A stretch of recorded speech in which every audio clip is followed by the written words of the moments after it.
Médiaton et ses partenaires sont fiers de vous présenter les balados Lire en relation. Aujourd'hui, épisode 1. Enseigner les littératures autochtones en contexte colonial avec Émilie Sarah Caravecchia. Professeure de littérature au Collège Montmorency et doctorante en littérature comparée à l'Université de Montréal, Émilie Sarah Caravecchia s'intéresse, dans sa recherche doctorale, à la représentation décoloniale des genres. Elle aborde ici les biais de l'enseignement des littératures autochtones.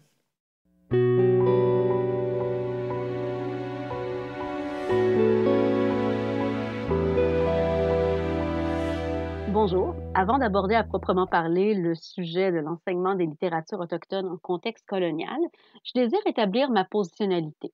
Je le fais car il est nécessaire d'expliquer à partir d'où et de quelles connaissances je lis et enseigne les littératures autochtones.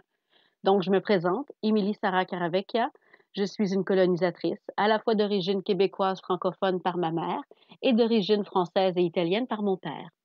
Je vis, travaille, étudie et enseigne sur le territoire non cédé de Tiohtià:ke. Je reconnais que la nation Kanien'kehá:ka en est la gardienne des terres et des eaux et que ce lieu en a longtemps été un de rassemblement entre les nations. Il y a quelques années, j'ai pris conscience d'une grande faille dans la formation académique que j'ai reçue. Jamais on ne m'a enseigné les littératures autochtones produites sur le territoire appelé Québec. Jamais, dans un contexte scolaire, on ne m'a parlé des Autochtones, des différentes nations autochtones, d'un point de vue contemporain, ni au primaire, ni au secondaire, ni au cégep, ni même à l'université.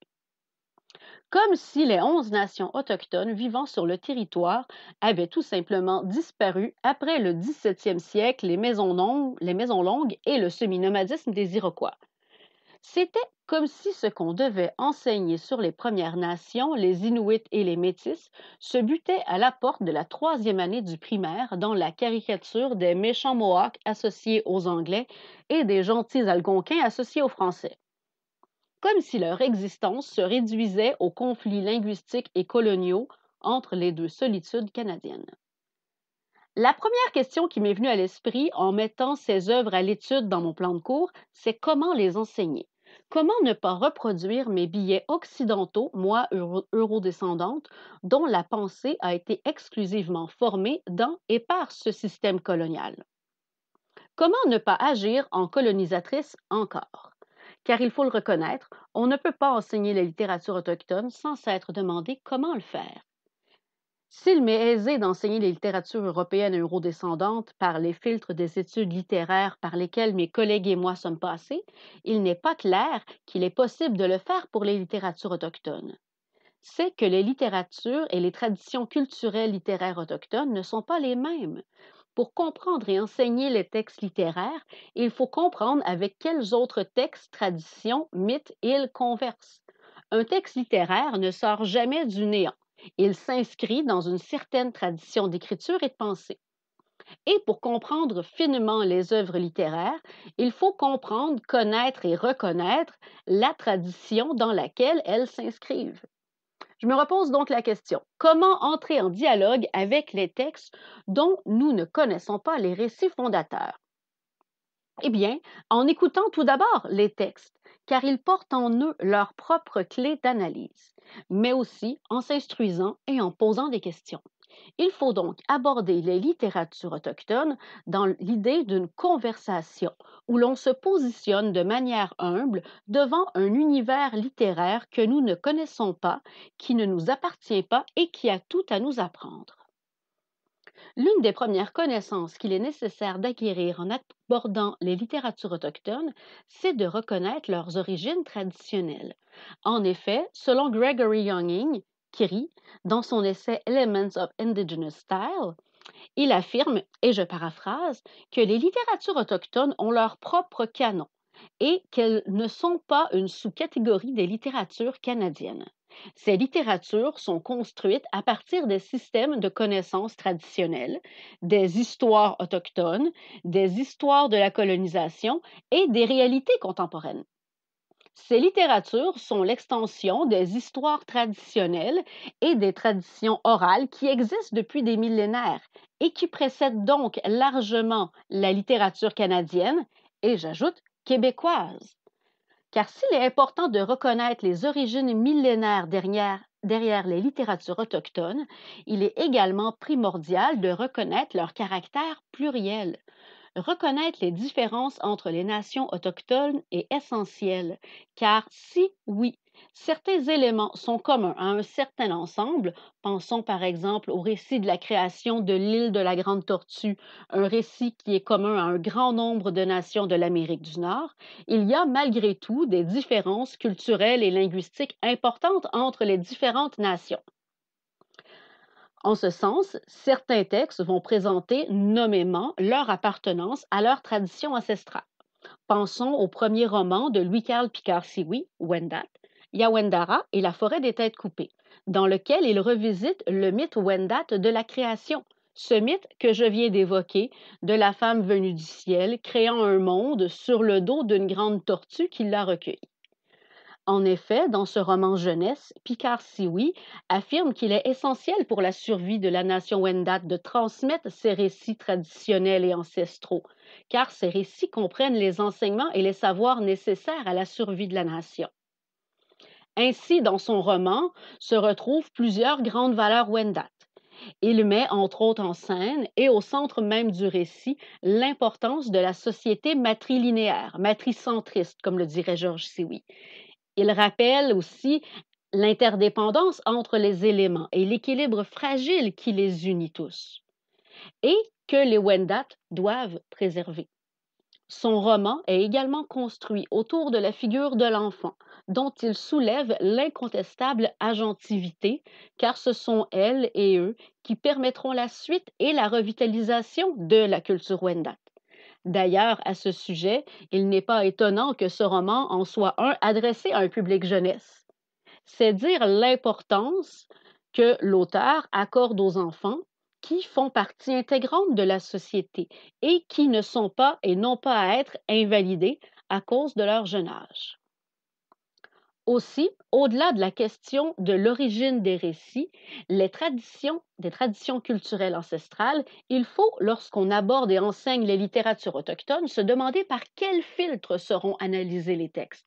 Au cégep, c'est bien connu, dans les premiers cours de littérature française de la formation générale, nous enseignons les figures de style. Or, d'où viennent ces figures? Comment ont-elles été établies? Eh bien, c'est à partir des textes initialement antiques qu'elles l'ont été. Ce qu'on appelle figures de style, ce sont des figures rhétoriques qui sont héritières de la Grèce antique, qui traduisent une certaine manière de concevoir le monde. En salle de classe, la figure stylistique qui confronte le plus les étudiants dans leur conception du monde, c'est la figure de la personnification. Je m'explique. Dans la société occidentale, l'humain, voire l'homme, se positionne en être supérieur à tous les éléments. Cette manière de concevoir le monde est diamétralement opposée à celle des cultures autochtones, du moins pour celles que j'ai étudiées.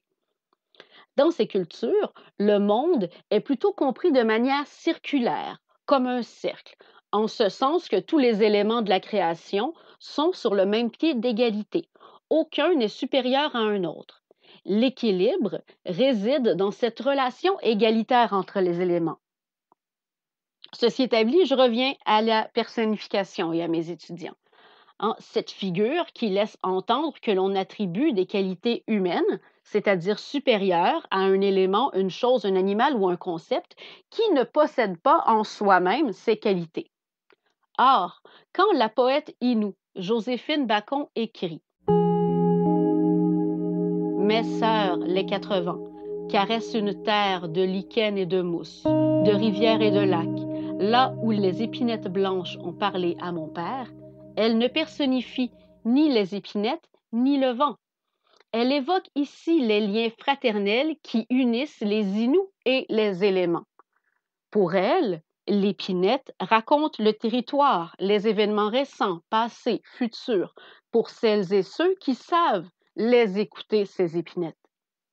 C'est un changement de paradigme complet pour les étudiants qui doivent faire une gymnastique intellectuelle pour analyser un texte en dehors de leurs repères occidentaux. Ils doivent apprendre ainsi que les logiques interprétatives occidentales ne peuvent pas s'appliquer à tout ce qu'ils et elles rencontreront dans leur vie. C'est, en somme, accepter de dialoguer avec un texte, mais en prenant la perspective du texte. Dans cette même idée de changement de perspective, il faut aussi apprendre à dialoguer avec les textes qui ne sont pas nécessairement construits selon les structures de genre occidentales. Dans un article de la revue Journal of Canadian Studies, l'auteur Ojibwe Drew Aiden Taylor explique, et je paraphrase, que les histoires, qu'elles soient issues des littératures européennes ou bien des littératures autochtones, ne progressent pas de la même manière. En effet, et plus précisément dans le théâtre européen, c'est l'exemple qu'il prend, les histoires progressent par le conflit et sont perçues par le filtre du conflit. C'est de cette manière qu'est généralement enseignée la structure narrative des récits.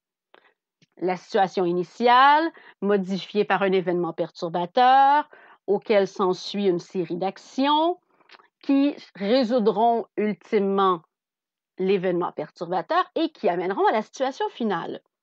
Cette manière de structurer les récits s'oppose toutefois à celle de la manière de structurer les récits dans les textes autochtones, car ces textes ne sont pas nécessairement fondés sur le conflit. Notez ici qu'il y a toujours des exceptions qui confirment la règle. Cela dit, la plupart des légendes traditionnelles autochtones sont plus narratives que dramatiques. Par exemple, dans ces récits, le héros débute son périple sans avoir à se battre ou à tuer des dragons pour compléter son dit périple. Cette manière de raconter les récits s'inscrirait dans les modes de vie ancestraux des différentes nations autochtones, selon Drew Aiden Taylor, qui, pour survivre sur le territoire, ne pouvaient pas encourager les conflits au sein de communautés et des familles. Enfin, je conclurai en soulignant que la nécessité de s'ouvrir et de s'intéresser aux différentes cultures littéraires autochtones, qu'il faut les aborder dans un esprit de curiosité et d'humilité par rapport à nos propres savoirs, même universitaires. Il faut reconnaître que les littératures autochtones possèdent en elles-mêmes leur propre méthodologie, leur propre clé de lecture et que d'appliquer aveuglément les concepts occidentaux risque de dénaturer les textes. Le meilleur moyen de ne pas les dénaturer est d'écouter les auteurs et autrices parler de leurs textes. Il existe de plus en plus de documents audio et vidéo dès les deux parlant de ces œuvres. Pour ma part, je n'enseigne pas sans avoir des onglets YouTube ou de la Fabrique culturelle, par exemple, d'ouverts dans mon navigateur Internet pour justement faire entendre ce que les autrices et auteurs ont à dire sur leurs œuvres à mes étudiants. Enfin, il me semble que dans un contexte colonial, celui dans lequel nous vivons, il est plus que nécessaire de nous taire un peu et d'enfin écouter humblement la voix des autrices et auteurs autochtones, de leur laisser la place pour qu'elles puissent résonner dans nos salles de classe et dans la tête des étudiantes et des étudiants qui sont appelés à construire notre société de demain pour qu'enfin un vrai dialogue égalitaire puisse être. Merci.